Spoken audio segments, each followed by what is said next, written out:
Magandang araw sa ating lahat mga kababayan, saan man panig kayo ng daigdig naroon. Dito na naman tayo sa another episode ng ating vlog sa Badong Ratilis po. Pag-uusapan natin ngayon, ito po no, ano ba pag-uusapan natin? Si Senator Bato po nag-apply po ng TRO sa Supreme Court para po hindi basta-basta maaresto na good for you Bato no. Okay po 'yan. At si BP Sara po kanina, meron pong mga pronouncement o nag-press con po 'to si BBM at nagtapang-tapangan na nagsasabi na wala raw maligayang Pasko ang mga korap. Talaga? Hindi ba sila sasaya? Mr. President, hindi ba sasaya yung mga korap? Wala silang magiging Pasko dahil araw-araw ang Pasko nila. Sinagot po 'yan ni BP Sara ngayon. Ang sabi po ni BP Sara, ah, eto po ang ganda po ng sinabi ni BP Sara, puwede na niyang ikulong ang sarili niya. Si BBM po 'to, ah, sabi po ni BBM na ng mga magnanakaw ang mga walang hiya. Sinagot po 'yan ni BP Sara ng puwede na niyang ikulong ang sarili niya, aminin na niya na siya, na mayroon siyang pagkukulang. Aba hindi po pagkukulang, sobra-sobra po. Hindi po kulang BP Sara. Ang problema ni BBM sobra-sobra nga po. Yan po mga pag-uusapan natin, pero bago yan, kung bago ka pa lang dito sa ating channel, mag-subscribe ka na. Dahil ito lang ang tanging channel na may kinikilingan, may pinapanigan, una sa balita, huli sa impormasyon, kaya ano pang hinihintay nyo? Pindot na, okay. Pag-usapan natin, no? Kailang, kung po pwede pa, hindi na pwede. Sayang na. Okay, unahin na po natin. Ito pong kay TRO ni Bato. Alam nyo, kasalanan to ni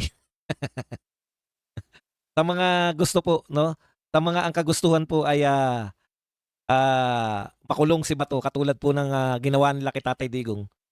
Ay sisihin niyo po si Boying kung bakit po nakapaghabol ng TRO tong si Bato. Bakit po? Yun na nga. Alam niyo nag-file din po ng TRO yung yung kampo ni Tatay Digong noon, no? Kaya lang nga po, dahil ang bilis, napakabilis po ng pagkilos ni General Torre at ng grupo noon, kagyat na napadala si Tatay Digong dun sa Dahig, Netherlands. Teka, parang ang bagal na. Higop lang ako ng kape. Bagal ng salitaan natin. Okay.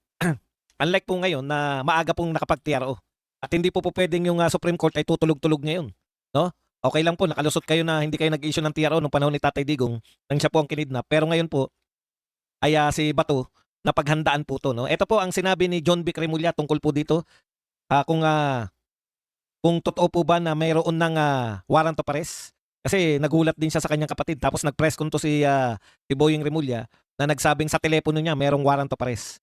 Okay, eto po sabi ni Senator John B. Remulla, sa telepono lang kami nag-uusap. Siguro sa telepono lang sila nag-uusap ni Boying.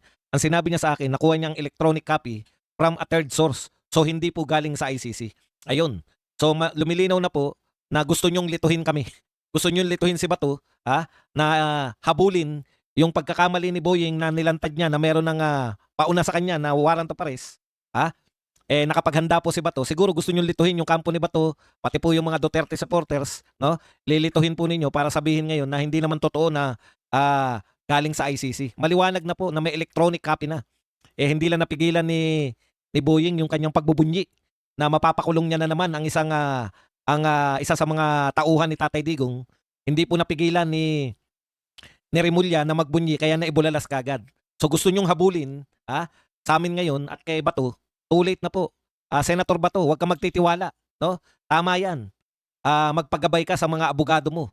Huwag kang magtitiwala sa mga senador na kumakausap sa iyo, yung mga gustong kumausap sa iyo, lalong-lalo na si Senator Lacson, gustong-gusto kang kausapin. Tandaan mo, gustong-gusto niya rin kausapin si Gutesa. Kaya tama 'yang ginagawa mo ngayon. Suportado ka namin, no? Mabuti 'yan, may TRO na. Sana naman yung Supreme Court this time, magpasya na maaga. Kasi hindi nyo po hindi na kayo sinusunod din eh. Nagpalabas na po yung Supreme Court na hindi basta-basta pwedeng hulihin. Ngayon, lahat po ngayon ng mga pabor sa pamahalaan, iisa yung sinasabi nila na pwede raw isurrender ng pamahalaan si Bato. Hindi daw idaan dito sa treaty. Talagang lokohan na po yan. Kahit po yung pinagbabatayan ninyong batas, wala pa po yung IRR. Wala pang umiiral ng paano po ipapatupad yan. Kaya hindi pa po yan, hindi pwedeng interpretasyon nyo lang lahat. Hindi na po ubra ngayong bendalo. Supreme Court, magtrabaho kayo. Binabalahura na yung mga Pilipino. Kung nagagawa yan sa dating presidente, gagawin naman ngayon sa kasalukuyang nakaupong senador, eh ano na lang po, pwede na pong gawin yan sa lahat ng mamamayang Pilipino. Protektahan nyo po ang mamamayang Pilipino, mga taga-Supreme Court. Mag-issue po kayo ng TRO. Kasi hindi po pinaniwalaan eh. Yung guidelines ninyo. Gusto nila per letra. Okay. So, approve po yan. Pagka may TRO na, lumabag pa rin, kinidnap pa rin si Bato. Ibang usapin na po yan. Alam po ninyo, palala ng palala. Yung ginawa po ni BBM ngayon, no, na nag-press con, eto tanong ko. Wala no. Wala naman ding sustansya yung press con mo, Mr. President eh. Ang buong akala ko, dalawa lang yan. Ang buong akala ko po, magre-resign na kayo, kaya kayo nagpatawag ng press con. So, bigo kami. Ang susunod ko po, mas mababa ng konti, dideklara nyo na man lang na may demanda na o magsasampa na kayo ng demanda kay Saldico at saka sa iba pang mga involved. Pero parang si Auntie Claire lang kayo, Mr. President. Bakit hindi nyo na lang pinadaan kay Auntie Claire? Bakit nagpagod pa kayo? Wala rin namang sustansya. Tandaan po ninyo, Mr. President, alam na po namin, yung mga tao po, lantad na sa kanila kung sino yung mga mastermind. Ngayon, kung may pronouncement po kayo na kung ano-ano lang, na tipong hindi na kayo magpapasko, hindi na kayo masisihan sa Pasko. Pinasa ko yung mga sinabi ni Mr. President eh. Kung akala ko naman, sinabi niya na magsasampa na kami ng reklamo. Tignan po ninyo Tapos na ang maliligayan yung araw, hahabulin namin kayo. Alam ko, bago magpasko, marami dito. Akala ko naman, ang susunod niya. Dapat ang kasunod nito, tapos na maliligayan yung araw, habulin namin kayo. Alam ko, bago magpasko, ang akala ko pong sasabihin niya, alam ko, bago magpasko, marami nang makukulong sa inyong mga magnanakaw kayo, mga walang hiya kayo. Hindi po eh. Alam niyo kung ano sinabi ni Mr. President? Alam ko, bago magpasko, marami dito ay napangalanan. Wala silang Merry Christmas. Nagpapatawa ba kayo, Mr. President? Akala ko i-announce, eto ang mga tao na ngayon, ito po yung mga papeles na ibibigay namin sa Sandigang Bayan. Meron na po silang demanda. Ito na po yung demanda ng mga taong sumukala ko, kaya ka nanawagan ng presko. Yung pala sasabihin mo, kayong mga magnanakaw kayo, mga walang hiyang magnanakaw, ay napangalanan na. Wala na bang mas mabigat kayong sasabihin, Mr. President? Bakit pa kayo nagpa-presko? Ang buong akala natin, ang sasabihin niya, ipakukulong ko kayo. Baka naman na wala lang dito. Wala silang Merry Christmas. Yun lang ang sinabi mo. Bakit, Mr. President, walang Merry Christmas? Kaya kayo walang Merry Christmas. Ang akala ko sasabihin niya, dahil makukulong na kayo. Aba, hindi pala. Marami dito ang napangalanan. Napangalanan lang. Masaya na kayo. Iglesia ni Cristo at iba pang magtatangka mag-rally. Siguro naman, hindi na kayo magra-rally. Napangalanan na pala.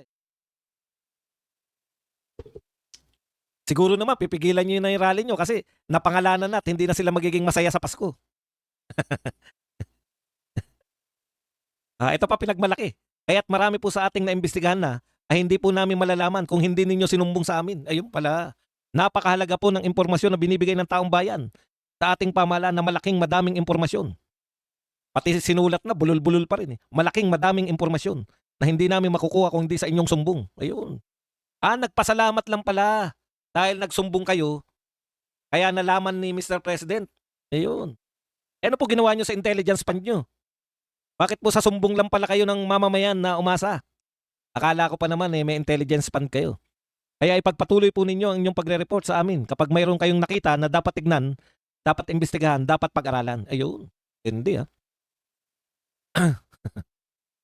Alam nyo, kinatatakutan namin yung mga alam natin na talagang kasabwat dito sa kawalangian na to ay makakalusot sa kaso because of legal technicality. Dahil nagkamali tayo sa pagbuo ng ebidensya.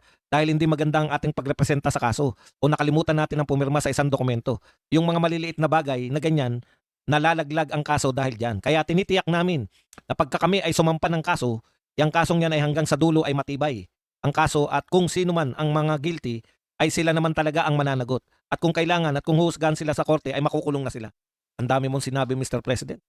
So, ang ibig sabihin ni Mr. President, hindi po magiging masaya ang Pasko nila dahil napangalanan na sila.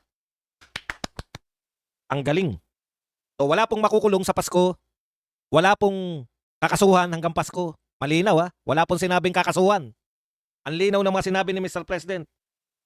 Hindi po nangako na may kakasuhan hanggang Pasko. Hindi lang merry ang Christmas nila dahil sila ay napangalanan na. Hindi. Para na silang matutunaw na nun kasi napangalanan na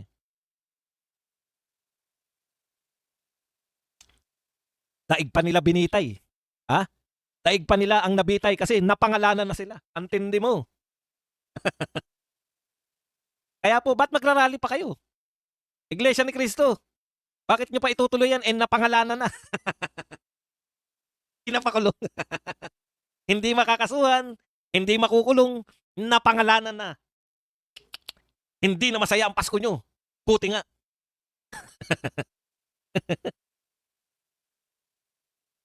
Kawawan ko. Alam mo, Mr. President? Sabi pa naman namin, mabubudol mo na naman kami. Hindi tayo binudol Napangalanan lang ang sinabi. Hindi naman kakasuhan Bakit ka pa nag-press con, Mr. President? Wala nga pong sinabing huhulihin. Wala rin pong sinabing hanggang Pasko ay makakasuhan. Napangalanan na. Period. Di nyo ba naiintindihan yun? Paulit-ulit na ako Napangalanan na. Makalipas ang ilang buwan, napangalanan na. Okay. Mr. President, ang galing nyo. Alam nyo, akala ko kung bakit ganito. Ang buong akala ko yung si Mr. President ay hinahabol niya po yung yan talaga ang tingin ko Kinakailangan natin mag-press con kasi baka yung ibang nakumbinsi ng mga realista hindi na tumuloy. Kayo po ba pag sinabi po bang napangalanan na hindi kayo tutuloy? Alam mo, Mr. President, ano man ang sabihin mo, alam na ng mga tao 2 bagay lang o 2 tao lang yung gusto naming makita sa kulungan. Gusto naming makita sa kulungan si Saldico at saka ang pinsan mo si Martin Romualdez. Yun lang. Magpakulong man kayo ng mga sapsap, mga dilis, wala pong epekto yan sa mga tao. Yung galit po ng mga tao, nariyan pa rin. No? Lahat po to, tinitignan lang namin, lahat ng ginagawa nyo ngayon, lahat po yan ay diversion lang.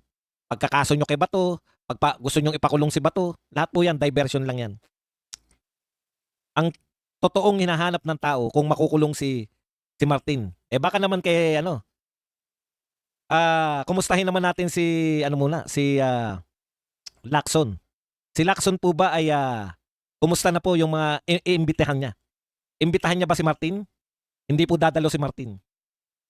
Imbitahan niya ba si Saldico? Sabi niya via Zoom. Pero ngayon, kapapasok-pasok lang po na balita, wala na rin pong Saldico. Hindi na rin po inimbitahan. Alam mo, Lacson, yan yung problema, no? Bakit ayaw ninyong imbitahan si Saldico at saka si Martin Romualdez? Untouchable. Imbitasyon pa lang Hindi pa po kaso. Imbitasyon pa lang. Ayaw na ng mga taga Blue Ribbon. Para saan pa po yung mga iimbestigahan nyo bukas? Wala naman si Saldico, wala naman si Romualdez. Para saan po? Asan na yung antapang-tapang mo noon? Sabi mo, imbitahin mo si Saldico, imbitahin mo. May sinasabi ka pa, Mr. Senator Lacson. Ang sabi mo noon, imbitahin mo si Saldico. Pag hindi dumalo, isasabpina mo. Pag hindi pa rin dumalo, iwawaran to pares nyo. Ayaw mo nang imbitahin. Dahil napagtanto mo na walang silbi pag Zoom. Tama. Pero bakit ayaw mong imbitahin? Para makontempt mo. Di ba ganyan yung ginagawa sa mga vlogger? Iimbitahin, pag hindi dumalo, bibigyan ng show cause order, isasabpina, tapos iwawaran to pares. Bakit hindi nyo imbitahin yung mga pinaghinalaang mastermind? Para saan yung Blue Ribbon bukas? Para bumaliktad lang si Gutesa? May susunod pa ba kayong Blue Ribbon meeting? Asan na yung pinagmalaki mo? Ikaw mismo, Lacson. Ang nagsabi na iimbitahin mo si Martin Romualdez. Pag tumanggi pala si Martin Romualdez, wala kayong magagawa. Tuta Soto. Akala ko ba tuta mo si Martin? May tuta ba na nakipag-usap ka na, hindi ka pinansin? Bakit wala kang press con? Kumusta yung pinag-usapan nyo? Sinigawan ka ba? Ano nangyari?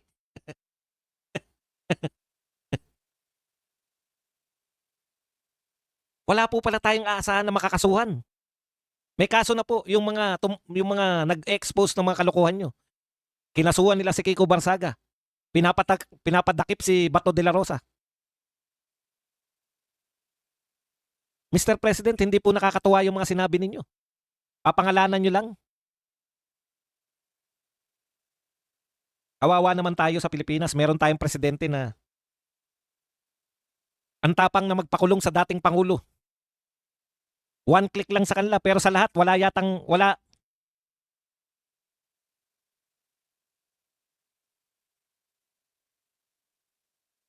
Hindi ko maintindihan kung bakit. Alam ko kung bakit hindi na si alam ko Mr. President kung bakit hindi na si Anticler na lang ang kaya rin naman ni Anticler yung mga sinabi mo eh. Alam nyo na wala nang naniniwala kay Anticler. Pero Mr. President, naisip nyo ba kung may naniniwala pa rin sa inyo? Unless na-i-announce nyo na dadakipin na si Martin Romualdez at saka si Saldico, wala pong talab na sa mga Pilipino yan. Patuloy na po nagalit yung mga Pilipino. O, isa pa pong katakataka, lahat po ng dilawan. Si Laila de Lima, Chel Jokno, si Tabingi, si Ontiveros, si Kiko at saka si Bam. Tehin Bokiki. Wala po silang palag kay Martin, wala po silang palag kay Saldico. Meron sinabi si Laila de Lima, no? Na hinahamon niya yung tapang. Hindi po kay Martin Romualdez at hindi po kay Saldico ha. Hinahamon niya po yung tapang ni Bato. Ito po ang sabi niya kay Bato. Ang pinakadapat ay sumurrender na lang siya. Ano ba? Akala ko ba matapang siya? Ayan po. Sumurrender ka na raw Bato. Tanong ko sa iyo de Lima, bakit ayaw mong ipasurrender si Saldico? At saka si Martin Romualdez? Kitang-kita niyo po ha. Lahat po ng dilawan magkakakampi po sila. Sabi nila, sumurrender si Bato. Walang warrant of arrest. Walang kaso. Pinasusurrender. Ito po, si Martin Romualdez at saka si Saldico, wala silang panawagan na umatindi. Hindi mo ba sasabihin, Laila de Lima, na kung matapang ka Saldico, kung matapang ka, kung wala kayong ginagawang kasalanan, Saldico at Martin, bakit hindi kayo tumalo sa investigasyon ng Senado? Tito Soto, bakit hindi mo hamunin yung tuta mo na si Martin Romualdez? Sabi mo, tuta mo yan. Bakit hindi mo mapadalo? Lantad na lantad po. Ang maganda po nito, sa darating po na Sabado, Linggo, Lunes, 16 to 18, ayan po, wala pong kasama dyan. Hindi po makakapanloko dyan yung mga dilawan. Hindi po kasama yung mga dilawan dyan dahil kakampi nyo si Marcos eh. Hindi rin po kasama yung makakaliwa, kakampi nyo si Marcos. Sisingilin kayo ng taong bayan. Pinakamalaking magnanakaw, pinakamalaking nakawan na naganap sa administrasyon na to. Pero hindi kayo kumikibo. Nagkukunwari lang kayong anti-corruption. Hindi kayo sasama sa rally ng iglesia, di ba? Hindi kayo sasama sa rally. Kaya ito po, maganda po to, hindi sabay-sabay, hindi nalilito yung mga tao. Ito ang tunay na anti-corruption. At tukoy namin kung sino yung mga corrupt. Okay. Tinagot po yan ni BP Sara, yung hamon na yan ni BBM. Ang ganda po ng sinabi ni BP Sara. Sabi po ni BP Sara, pwede na niya, si President Marcos ang tinutukoy, pwede na niyang ikulong ang sarili niya. Aminin na niya na mayroon siyang pagkukulang. Sabi, para kay Vice President Sara Duterte, maaari na umanong ipakulong ni President Bongbong Marcos ang kanyang sarili dahil sa umano'y pagkukulang niya sa bayan. Di lang maliit na pagkukulang, kundi malaking pagkukulang sa kanyang trabaho para sa ating bayan. Kiit ni Duterte, dapat isama si President Marcos sa mga dapat ireklamo dahil siya ang pumirma sa aniyay maanumalyang 2025 national budget. Correct na correct ka dyan, BP Sara. Alam po ninyo, yung mga ghost project, pinakakasuhan po natin, di ba? Sabi natin, simple lang yan eh. Sino ang dapat kasuhan sa ghost project? Lahat ng pumirma. Lahat ng involved. Bakit ka pumirma na completed? Di ba? Lahat ng involved dun. Kung maanumalya po tong 2025 budget natin, lahat po ng mga pumirma dyan. Lalo na po yung Pangulo ng Pilipinas. Bakit mo pinayagan yung sangkatutak na insertion? Sabi mo, pinagmamalaki mo. Na yan ay nireview mo, binasa mo 4,000 pages. Ito ang problema kasi. Akala ni Mr. President, porket nagalit siya sa dami ng korupsyon sa gobyerno niya, lusot na siya. Hindi ka pwedeng lusot dyan. Ibig mo sabihin, ito ang sabi niya, hahabulin namin kayo. Ito, hindi, maganda yung sinabi ni Mr. President eh. Tapos na ang maliligayang araw ninyo, hahabulin na namin kayo. Hahabulin namin kayo. Ibig sabihin, yung naunang 3 taon mahigit, hindi mo sila hinahabol? Hinayaan mo lang silang magnakaw? Ganun yung implikasyon nun eh. Bakit ngayon ka lang maghabol, Mr. President? Pero mas tama to si BP Sara. Yung pananagutan nasa iyo. At hindi lang simpleng pananagutan dahil ikaw ang pinuno. Dahil pumirma ka sa maanumalyang 2025 national budget. Pinayagan mo yung mga insertion. Pinayagan mo tanggalin yung mga budget mula sa lehitimong pagkakagastusan patungo lahat sa mga insertion. Alam niyo na ngayon pala, no? Bakit tahimik si Ontiveros? Dahil si Ontiveros po ay banal-banalan, siya po ay mayroong 3 bilyong insertion sa 2025 budget. Hindi naman po siya si BBM eh. Si BBM kasi, gobyerno niya na, kaya niya pang banatan. Hindi po pwedeng banatan ni Ontiveros yung mga magna kasi siya may sarili ring insertion. Kaya sa hamon mo, Mr. President, hinamon ka rin ni BP Sara. Pwede mo nang ipakulong ang iyong sarili, Mr. President. Dahil ikaw ay yung pagpapabaya mo ng mahigit 3 taon, yan po ang pinakamalaking kasalanan. Ibig sabihin, tutulog-tulog ka. Hindi naman po sinabi, o palagay mo na, sabihin mo pa. Kasi ini-insist nila, 2016 pa nagsimula eh.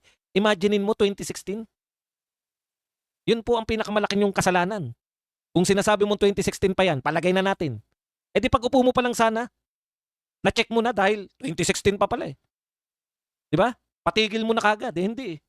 2025 na, naka 3 taon ka na, mahigit. 3 taon at kalahati ka na. Sa panunungkulan, tsaka mo lang naisip na habulin yung mga magnanakaw. Habulin para hindi kasuhan. Habulin para pangalanan. Diyos ko, hanggang Pasko papangalanan lang pala. Eh bakit ba hindi tayo makapagkaso-kaso? Eh busy po yung ombudsman natin eh. Busy po sa pakikialam sa ICC. Yan po ang inappoint mo, Mr. President, na ombudsman. Very busy sa press conference, very busy. Araw-araw nakaharap yung press at very busy sa ICC.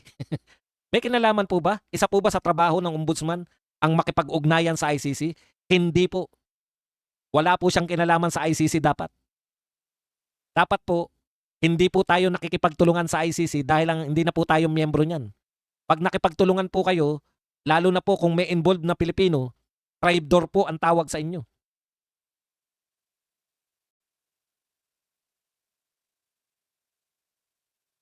Sensa, thank you very much sa 2 pounds. Okay. Punta po tayo rito sa mga ibang balita. Mamaya po magtanong kayo para masaya tayo. Ito po, Lacson, pinapakita mo lang yung wala talagang tutunguhan yung Blue Ribbon. Sabi nga, mukhang paurong. Imbis na papunta ron sa mga mastermind, papunta sa malalaking isda, eh papaliit po yung datingan natin, Mr. Lacson. Ang tagal-tagal na nagpahinga, binitin-bitin, tapos kung kailan bukas na yon, tsaka hindi pala dadalo lahat. Yung mga surprise, binisto ka na ni Amy Marcos eh. May sorpresa kang guest. Si Martin Romualdez, hindi na dadalo. Si Saldico, hindi rin dadalo. Sino dadalo? Pwede ka palang hindi daluhan. Alam mo, in fairness sa HOR, no? Pag nagpatawag yung HOR, talagang dadalo ka dahil ipapakulong ka eh. Kakasuhan ka, hahabulin ka eh. Lin TV Vlog, thank you very much sa 8 Hong Kong dollars. Maraming salamat. Ikaw pala, walang kabuto-buto bilang BRC. Pagtatakip lang yan. Tignan natin kung may mangyayari bukas. Kung saan patungo talaga. Ang mahirap niyan, pag wala nangyari bukas at sabihin pa nila na hindi na natin itutuloy ito, eh mag-resign ka na kung wala kang kakayahan. Panay kayo presscon. Wala naman pala kayo maimbita. O eto po, ang may news blackout. Pero nasa balita ngayon FB. Ayan, ang balita ngayon. DPWH senior official nagpatiwakal dahil sa flood control scandal. Isang senior official ng DPWH Sorsogon First District Engineer. Ito po, kalat na kalat po to. Kung hindi po totoo, eh magpahayag po yung DPWH First District. No? O kaya, dito po lalabas, dito po magagamit ng mga investigador yung galing nila. Calling Mayor Magalong. Diba gustong-gusto mo? Gustong-gusto mo mag-imbestiga? Ito na pagkakataon mo. Imbestigahan mo kung ano ang tunay na pangyayari ron sa Sorsogon. Kung totoo ba na mayroong nagpatiwakal?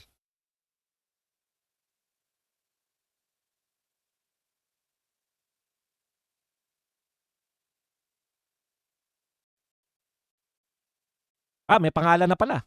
Totoo pala. Ayan, no? Department DPWH official in Sorsogon identified as Engineer Larry Reyes, Chairman of the Bids and Awards Committee, back of the Sorsogon First District Engineering Office, recently passed away in apparent suicide. Ayan po, nag-issue na po pala yung DPWH ng statement, no? Inumpirma na po. Ito po ang epekto ng yung mga maliliit pong ganito, Bids and Awards Committee lang po, sila po yung apektado. Alam niyo kung bakit? Eh kasi, syempre, na-pressure lang yan. No? Kumbaga maliliit na isda lang po yan, may nag-pressure na malalaki diyan. O ngayon, Magalong, 'di ba magaling ka mag-imbestiga? Nakakahiya naman sa mga picture mo at sa mga video.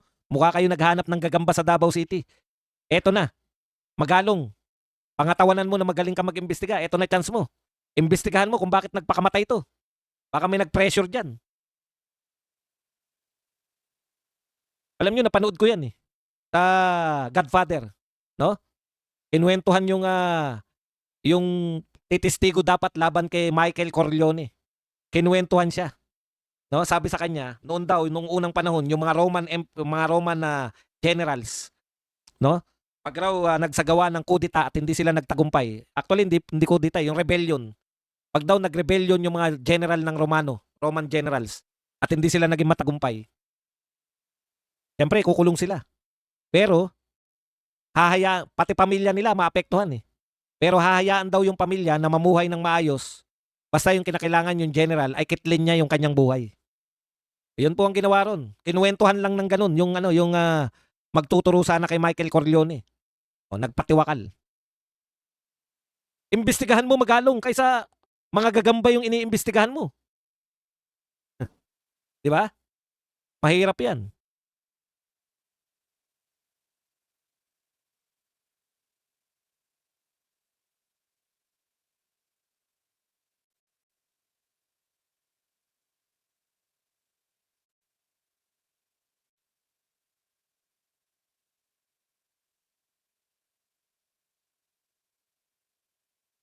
O eto po. Meron pa pala tayong kulang, 'no? Hindi lang po yung TRO ang hiningi ni Senator Bato de la Rosa para hindi po siya arestuhin. Ito po basahin po natin. Senator Bato de la Rosa has asked the Supreme Court to issue a temporary restraining order o TRO or writ of preliminary injunction that would stop, no, para pigilan ang anumang possible arrest warrant against him by International Criminal Court. Yan po ang pahayag ng Supreme Court spokesperson. So humingi po ng TRO si Senator Bato para hindi po siya maaresto.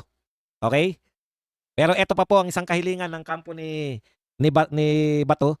The court added that the former PNP chief also filed a motion urging Ombudsman Boying Remulla to submit a copy of the supposed ICC arrest warrant that he claimed last week. So pinapagsumiti, no?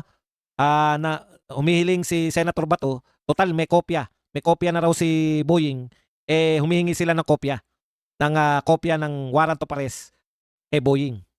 Kaya yan po yung dalawang request, TRO at saka humihingi sila ng kopya ng warrant of arrest ni Boying. Okay. Alam niyo po, ito sa totoo lang po, ito sinabi ko nga rin to kanina nung nag-program kami, no? Nakakahiya po talaga yung presidente na sinusuko mo sa ibang bansa yung iyong mamamayan, no? Hindi po nararapat. Lalo na po kung hindi tayo miyembro ng ICC, nakakahiya po talaga. Kung ako po sa ibang foreign government, pasensya na po yung mga apektado. Kung biglang maisip ng foreign government, marami pong OFW nakukulong sa ibang bansa. Pinakikiusap po natin. Hindi po to simpleng pagmamagandang loob ng gobyerno. Ito po ay tungkulin ng gobyerno na ipakiusap yung lalo na po yung mga nasa death row doon sa ibang bansa. Nagbabayad pa nga tayo ng blood money, di ba?